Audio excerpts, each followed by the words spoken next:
Alright, rooks. Usually when we talk about rooks, we talk about the 7th and 8th rank and how getting a rook to the 7th or the 8th rank is dominant. And that is true in most positions. Rooks on the 7th and 8th rank are very, very powerful. However, in this video, we are going to talk about using rooks in other ways, not just on the 7th and 8th rank. We're going to talk about flanking the rook and other different things, different ways the rook can be used in attacking and defending. And this game here is actually a perfect example of an attack and a defensive rook. So let's get to that. So white's going to start out this position here. Tall is playing white. He was a world champion. b4, and knight's going to move back. Bishop to b3, a5, a3, take, h6, and knight to f5. So this is the introduction to Tall's kingside attack. Very classic. d5, knight 3 to h4, and c5. So here white's just going to ignore all that's going on with those pawns, and white is going to bring in his rook. And how does he do so? He is going to move rook to e3, and then c4, and he ignores that and brings the rook to g3. So this looks very scary. White just brought a rook from the 1st rank, moved it up to the 3rd rank, and now it's in front of a pawn. So this is actually an example of how you can use a rook in an attack. However, in just a few moves, we're going to see that white's rook actually lacks a lot of firepower. So let's go here and see what he does. King to h7, getting out of that. Bishop moves down to c2, d4, queen to f3, bringing in the queen now. And now we see black's rook move. Rook to a6. Now this is a very key defensive move. It's going to hold up the king side from afar. And this rook is right now, it's protecting the knight, and it's actually defending this entire 6th rank. And we're going to see how it's going to slide over to actually end up protecting the king in the end. So, after that, knight takes h6, opening up the king side. Very, very normal for a king side attack to do. And queen to a8, attacking the e4 pawn. Knight's going to come over and take again. This time the bishop will take. Queen to f5, check. King to h8, and the bishop is going to take the bishop, followed by rook to g8. So now this rook is on the 8th rank, and it is attacking this rook, and it's actually doing a pretty good job of defending where it is right now. So white's not interested in trading rooks. Move the bishop back to g5, and now the queen comes into e8 to help with defense, and now f4. So part of this queen move was actually to help out the e5 pawn, as black probably saw the move f4 coming, and also gets the queen in on the king side to help defend, because this king is pretty wide open. However, like I said before, white does lack a lot of firepower needed to bust through the fortress. So now knight to h7, opening up the 6th rank for the rook, and that's going to be very important. Bishop moves back, they trade rooks, and now this rook, very defensive rook, comes in with rook to f6, forces the queen away to g4. Now the rook moves to g6, forces the queen away again. And now e takes, queen takes, and f6. And now the rook is defending this pawn as well. It's also attacking this bishop. So it's doing a lot of work. So this bishop's going to get out of the way. The queen doesn't want to be protecting it. C takes d3, and the bishop takes d3, and knight moves over to e5, attacking the newly moved bishop. Bishop moves all the way back to f1. Then we have knight to g5. Now black is starting to start a kingside attack. So the king moves to h1 to stop the fork, which would occur on on h3 with the knight because of the pinned pawn. So he's going to stop that with king to h1. Knight then takes e4, rook to c1. Obviously, this is something basic with rooks. Another rook rule: grab the open file if there is one, or grab a half-open file, and white does a good job with that. However, knight takes f2, and this is where white ended up resigning, because obviously this attack is now going to favor black. White lacked the firepower, even though it was a good example of a rook being used as an attack. Still, white just didn't have enough, but black's rook was able to come in from a8 to a6, effectively guard the 6th rank, and then move over to f6 and followed by g6 to fend off the enemies from the king. And this king looks pretty wide open. It looks very vulnerable. However, this rook, the a8 rook, saved black's position. So such rook lifts, like we just saw in the previous game, can also be used for defensive preparing ahead purposes. So here is a brilliant example of that. It's white to move here, and white is going to play rook to g4. So what does rook to g4 do, you may be wondering? Well, it A, guards h4 and prepares for a pawn thrust with the h-pawn. It also threatens rook to b4, which is a very big threat. And also, if bishop takes here, king to c2, knight to e5, and now rook to g5, threatening either rook to h1 or rook to h5, and preventing queen to f6 due to this brilliant fork. So, as you can see, that rook does actually do a lot.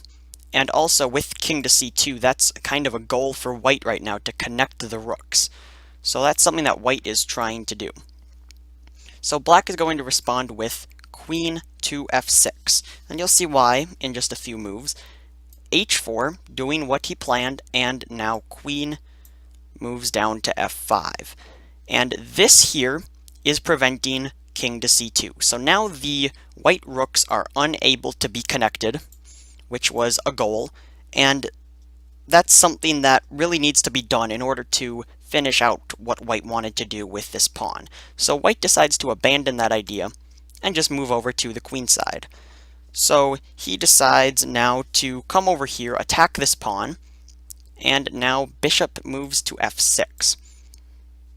Threatening this h5 or h4 pawn, sorry, and then moves up to h5, and knight to e7. So knight to e5, you may say, looks better. However, rook to f4 and the bishop is won because the queen has no safe squares to move to that protects the bishop. So knight to e7 was the better move, and now what will white do? Well, rook to f4 anyways, get that queen out of there. Queen moves over to e5, and you guessed it, rook moves again to f3. So this is incredible. This rook is just a monster. Now bishop to f4 is threatened, which will drive the queen away. So knight takes d5, black has to try with something. Rook now moves to d3, and I had someone tell me once that, and I like this, so I'm gonna actually use it.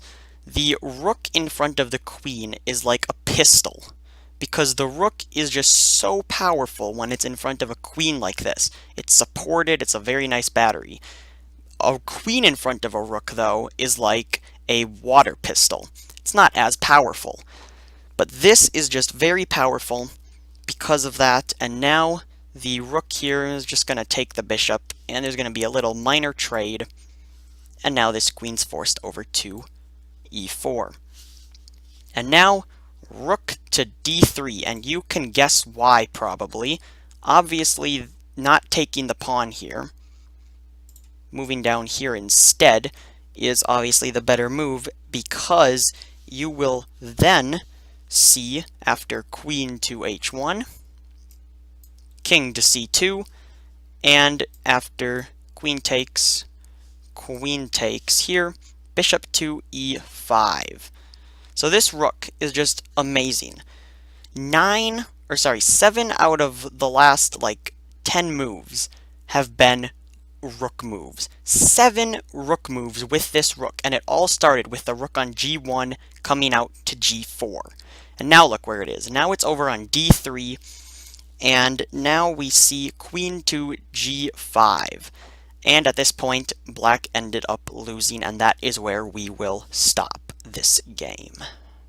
So let's see if you can try to find this move. It's obviously a rook move, and it's white to move.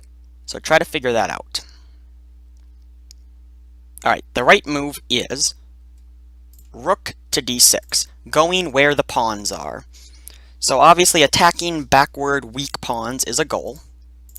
Bishop attacking the rook, rook just slides out of the way, and bishop to b5, protecting the pawn, and then e5.